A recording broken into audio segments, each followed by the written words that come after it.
Date है आज 14 जनवरी 2023। ये सब टॉपिक डिस्कस करेंगे इस क्लास में। फर्स्ट टॉपिक है माइनॉरिटी सिटीजन इन इंडिया।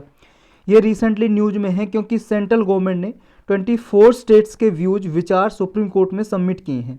ये अभी बहस चल रही थी, डिबेट चल रही थी इसकी, क्या सिर्फ सेंट्रल गवर्नमेंट ही माइनॉरिटी स्टेटस दे सकती है किसी कम्युनिटी को, या स्टेट गवर्नमेंट भी दे सकती है स्टेटस माइनॉरिटी का अपने स्टेट लेवल पे। क्योंकि जनरली क्या होता है, सेंट्रल गवर्नमेंट डिक्लेयर करती है माइनॉरिटी स्टेटस पूरे ऑल इंडिया लेवल पे।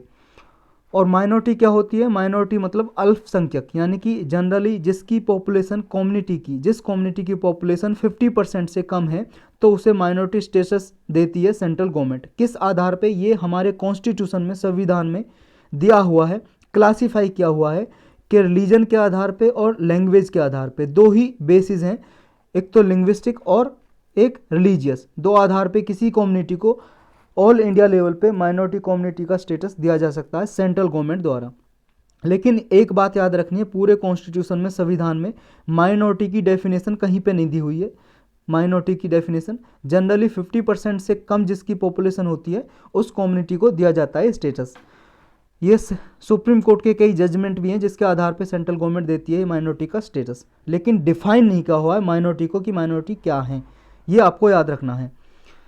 किस किस को दिया गया है माइनॉरिटी का स्टेटस, ये देखो, एक एक्ट है national commission for minorities act 1992 का। इसके सेक्शन 2 सब क्लाउज सी के अंदर 6 कम्युनिटी को दिया गया है, मुस्लिम, सिख, क्रिश्चियन, बुद्धिस्ट, जैन और जोरास्ट्रियन, जिसको पारसी कम्युनिटी के नाम से भी जानते हैं। कौन देता है स्टेटस, सेंट्रल गवर्नमेंट देती है किसी को भी माइनॉरिटी कम्युनिटी का स्टेटस ऑल इंडिया लेवल पे इसी एक्ट के अंदर और सेक्शन 2 सब क्लाउज सी के अंडर। सबसे पहले 1993 में दिया गया था 5 कम्युनिटी को, मुस्लिम, सिख, क्रिश्चियन, बुद्धिस्ट और पारसी। उसके बाद 2014 में एक और कम्युनिटी को माइनॉरिटी का स्टेटस दिया गया, जैन कम्युनिटी को। तो अभी फिलहाल 6 कम्युनिटी है जिनके पास ये स्टेटस है। क्या स्टेट गवर्नमेंट दे सकती है, देखो जनरली स्टेट गवर्नमेंट अपनी कोई माइनॉरिटी कम्युनिटी की लिस्ट प्रिपेयर नहीं करती है सेपरेटली, लेकिन एक एक्सेप्शन है, यानी कि महाराष्ट्र ने भी नोटिफाई किया गया है ज्यू कम्युनिटी को माइनॉरिटी कम्युनिटी का स्टेटस। तो ये सिर्फ महाराष्ट्र ने दिया हुआ है स्टेट लेवल पे, लेकिन जनरली होता नहीं है। क्योंकि डिबेट इस बात की चल रही थी, अगर मान लो हिंदू कम्युनिटी अभी जो मेजॉरिटी में आती है, अगर किसी स्टेट में हिंदू कम्युनिटी की पॉपुलेशन 50% से कम है तो क्या उस स्टेट में उसको माइनॉरिटी का स्टेटस दिया जा सकता है या नहीं। तो इस पर डिबेट चल रही थी, तो इसी वजह से ये टॉपिक न्यूज में आया। तो कॉन्स्टिट्यूशनल प्रोविजन क्या है माइनॉरिटी कम्युनिटी के राइट को प्रोटेक्ट करने के लिए हमारे कॉन्स्टिट्यूशन में, आर्टिकल 29 और आर्टिकल 30 फंडामेंटल राइट, मौलिक अधिकार प्रोवाइड करता है माइनॉरिटीज कम्युनिटीज़ को उनके अधिकारों को बचाने के लिए, कंजर्व करने के लिए।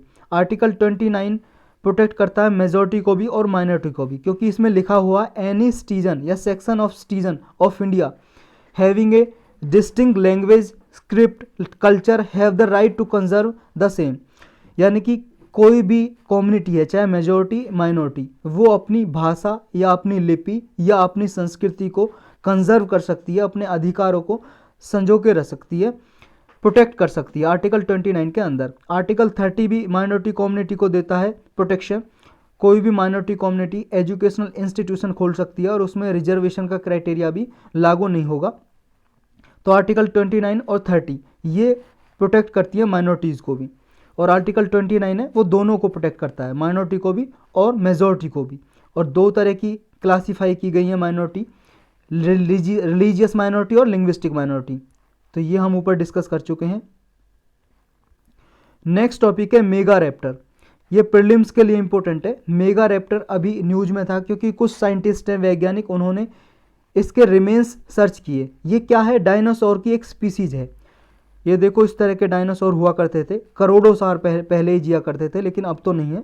ये डायनासोर के स्पीसीज फाउंड किए कहाँ पे, ये जगह है चिलियन पैटागोनिया। तो ये प्लेस है, जो रीजन है, ये कहाँ पे, ये भी आपको याद रखना है। और ये मेगा रैप्टर डायनासोर की स्पीसीज है जिसके ये रिमेन्स मिले हैं। इस तरह के रिमेन्स मिले हैं कुछ, ये आप देख सकते हो इस इमेज में, ये रिमेन्स मिले हैं कुछ इस तरह के। और ये स्पीसीज डायनासोर इस तरह का हुआ करता था जिसका नाम मेगा रैप्टर है।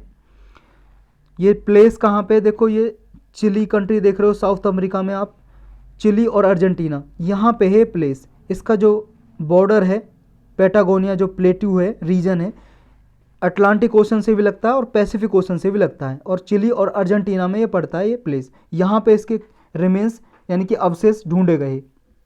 मेगा रैप्टर है जो, ये लार्ज थेरापोड है। थेरापोड एक स्पीसीज की ही ब्रीड है यानी कि प्रजाति है, स्पीसीज ही है ये। और क्रेटासियस पीरियड में ये मिलता था। क्रेटासियस पीरियड देखो, ज्योग्राफर ने क्या है, जो भूगोल के बारे में जानकारी जुटाते रहते हैं, स्टडी करते रहते हैं, उन्होंने जो टाइम पीरियड है उसको बांटा हुआ है और उसका नाम दिया हुआ है 145 मिलियन ईयर्स एगो से लेके और 66 मिलियन ईयर्स एगो तक, यानी कि 1 मिलियन में 10 लाख होता है, यानी कि 14.5 करोड़ साल पहले से लेके 6.5 करोड़ साल पहले तक के पीरियड को नाम दिया गया है क्रेटासियस पीरियड। और इस टाइम पीरियड में 84 टू 65 मिलियन ईयर्स एगो भी आता है। तो इस टाइम पीरियड पे ये मेगा रैप्टर के स्पीसीज पाए जाते थे अर्थ पे, ऐसा इस स्टडी में बताया गया।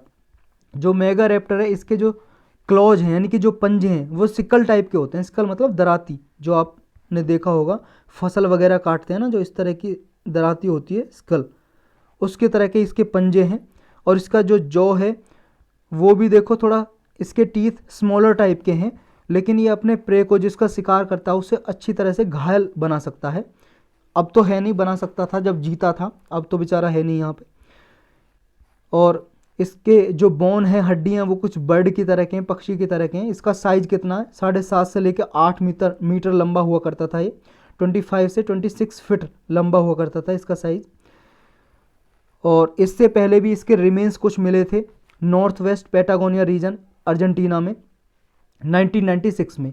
एक पैलियोंटोलॉजिस्ट थे, पैलियोंटोलॉजिस्ट बोलते हैं जीवाश्म विज्ञान को, यानी कि जीवाश्म विज्ञानी, ऐसे साइंटिस्ट जो जीवों के अवशेष के बारे में, रिमेन्स ऑफ द, कोई भी जीव है उसके रिमेन्स, उनको सर्च करते रहते हैं, उन पर स्टडी करते रहते हैं, उसको बोलते हैं पैलियोंटोलॉजिस्ट। इनका नाम है फर्नांडो ई नोवास। इनका नाम याद करने की कोई ज़रूरत नहीं है, बस आपको प्लेस याद होना चाहिए। और ये मेगा रैप्टर के बारे में, तो ये क्रेटासियस पीरियड क्या है हमने ऊपर डिस्कस किया इसके बारे में। थेरापोड क्या है, ये देखो एक स्पीसीज है। ये थेरापोड स्पीसीज के जितने भी बर्ड्स हैं वो कार्निवोरस होते हैं। कार्निवोरस का मतलब जो मांस खाते हैं। ये लार्ज होते हैं थोड़े, और इनकी जो क्लॉ है वो रिकर्व्ड होते हैं थोड़े, मतलब जबड़ा जो होता है इनका रिकर्व्ड होता है। पैटागोनियन जो रीजन है उसके बारे में भी हम डिस्कस कर चुके हैं ऊपर। साउथ अमेरिका में अर्जेंटीना और चिली में पड़ता है रीजन। और एंडीज़ माउंटेन भी है यहाँ पे, एंडीज़ की पहाड़ियाँ हैं जहाँ पे डिज़र्ट भी पाया जाता है, स्टेपीज और ग्रासलैंड भी हैं यहाँ पे। यही था इसके बारे में। नेक्स्ट टॉपिक है लॉकूर कमेटी। ये अभी रिसेंटली न्यूज़ में थी। लॉकूर कमेटी जो RGI है, रजिस्ट्रार जनरल ऑफ इंडिया, जो सेंसस कंडक्ट कराता है हमारे इंडिया में, ये मिनिस्ट्री ऑफ होम अफेयर्स, गृह मंत्रालय के अंडर काम करता है। तो इसने इसका डेटा अभी यूज किया है ST कम्युनिटी को आइडेंटिफाई करने के लिए। ST कम्युनिटी आप जानते हो, शेड्यूल्ड ट्राइब, अनुसूचित जनजाति, इसको आइडेंटिफाई करने के लिए लॉकूर कमेटी का डेटा लिया है, यूज किया है, इसलिए ये कमेटी न्यूज में थी। तो लॉकूर कमेटी ने कौन कौन से क्राइटेरिया दिए थे जिसके बेस पे किसी कम्युनिटी को ST डिक्लेयर किया जा सकता है। जैसे कोई कम्युनिटी के समुदाय के लोग रहते हैं, उनको ST कैटेगरी में डालना है, तो ये 5 क्राइटेरिया दिए थे लॉकूर कमेटी ने। तो ये आपको याद रखने, प्रीलिम्स के लिए भी और मेंस के लिए, GS पेपर 2 के लिए इंपॉर्टेंट है ये। पहला क्राइटेरिया है कि कोई कम्युनिटी है, समुदाय के लोग हैं, वो प्रिमिटिव ट्रेट्स होनी चाहिए उनकी। प्रिमिटिव का मतलब प्राचीन समय से रिलेटेड हों, उनकी विशेषताएं प्राचीन समय से रिलेटेड हों, और डिस्टिंक्टिव कल्चर हो। सेकंड क्राइटेरिया, उनकी जो संस्कृति है वो अलग हो। ज्योग्राफिकल आइसोलेशन हो, यानी कि जो मेन लैंड है उससे थोड़ा अलग रहते हों, दूर दराज के इलाके में रहते हों, आइसोलेशन हो। और कम्युनिटी के सामने, अदर कम्युनिटी के सामने आने में वो साइनेस फील करते हों, यानी कि शर्माते हों दूसरी कम्युनिटी के सामने आने में। बैकवर्डनेस हो, पिछड़े हुए हों। तो ये 5 क्राइटेरिया थे जिनके बेस पे किसी कम्युनिटी को ST कम्युनिटी डिक्लेयर करती है सेंट्रल गवर्नमेंट। फाइनल डिसीजन तो सेंट्रल गवर्नमेंट लेती है, कैबिनेट। लेकिन इसका प्रोसीजर क्या होता है, देखो प्रोसीजर होता है, जब किसी कम्युनिटी को ST कम्युनिटी डिक्लेयर करना होता है तो स्टेट गवर्नमेंट अप्लाई करती है। स्टेट गवर्नमेंट भेजती है किसके पास अपना डिसीजन, क्योंकि देखो किसी स्टेट में तो कोई कम्युनिटी रह रही होगी जिसको state government ST community declare करना चाहता है, लेकिन पावर स्टेट गवर्नमेंट के पास नहीं है, सिर्फ रिकमेंड कर सकती है, सिफारिश कर सकती है। तो स्टेट गवर्नमेंट भेजती है ये मिनिस्ट्री ऑफ माइनॉरिटी अफेयर के साथ पास, मिनिस्ट्री ऑफ माइनॉरिटी अफेयर होती है जो, उसके पास, या ट्राइबल अफेयर, माइनॉरिटी अफेयर नहीं ट्राइबल अफेयर है, अलग से मिनिस्ट्री बनी हुई है। तो स्टेट गवर्नमेंट भेजती है मिनिस्ट्री ऑफ ट्राइबल अफेयर के पास। तो ट्राइबल अफेयर मिनिस्ट्री फिर देखती है, उस पर छानबीन करती है, फिर मिनिस्ट्री ऑफ ट्राइबल अफेयर भेजती है किसके पास, पहले स्टेट गवर्नमेंट से जाएगा ministry of tribal affair, ministry of tribal affair recommendation देगी फिर रजिस्ट्रार जनरल ऑफ इंडिया जो सेंसस कंडक्ट करता है। फिर रजिस्ट्रार जनरल ऑफ इंडिया अपनी रिकमेंडेशन भेजेगा, अगर इसको सेटिस्फेक्शन मिलेगा तो ये भेजेगा रिकमेंडेशन आगे national commission for scheduled tribe. ये स्टैट्यूटरी बॉडी नहीं है, ये कॉन्स्टिट्यूशनल बॉडी है, क्योंकि संविधान में इसके लिए आर्टिकल 338 दिया हुआ है जिसके तहत ये बनाई जाती है national commission for scheduled tribe. तो ये फिर भेज दिया अपना डिसीजन किसके पास, रिकमेंडेशन कैबिनेट के पास। फिर कैबिनेट फाइनल डिसीजन लेते हैं, अप्रूवल करते हैं भाई साहब कैबिनेट, फिर वो कम्युनिटी एसटी की लिस्ट में डाल दी जाती है। तो इस तरह से डिक्लेयर करते हैं। देखो ये प्रोसेस यहाँ लिखा भी हुआ है, पहले स्टेट गवर्नमेंट भेजती है मिनिस्ट्री ऑफ ट्राइबल अफेयर के पास, फिर आरजीआई के पास, रजिस्ट्रार जनरल ऑफ इंडिया, फिर national commission for scheduled tribe, और फिर कैबिनेट फाइनल अप्रूवल दे देते हैं। नेक्स्ट टॉपिक है ग्लोबल रिस्क रिपोर्ट 2023। ये प्रीलिम्स के लिए इंपॉर्टेंट है और मेंस के लिए भी इसका जो डेटा है वो यूज किया जा सकता है इन्वायरमेंट के टॉपिक में, जीएस पेपर 3 में। ये रिपोर्ट कौन जारी करता है ये याद रखना आपको, वर्ल्ड इकोनॉमिक फोरम है, ये एक नॉन प्रॉफिट ऑर्गेनाइजेशन है, ये इसको जारी करती है हर साल। तो 2023 की रिपोर्ट जारी की है। इसकी मेजर फाइंडिंग क्या है, इसमें मेजर ग्लोबल रिस्क बताया गया कि ग्लोबल लेवल पे पूरे अर्थ पे क्या क्या रिस्क जोखिम हो सकते हैं। अगले 2 साल में देखो कॉस्ट ऑफ लिविंग प्रभावित होगी, नेचुरल डिजास्टर बढ़ जाएंगे, प्राकृतिक जो आपदा आती हैं, एक्सट्रीम वेदर इवेंट आएंगे, साइक्लोन वगैरह, रेनफॉल, एक्सट्रीम इवेंट, जो इकोनॉमिक कन्फ्रंटेशन देखने को मिलेगी, ये इसमें बताया है।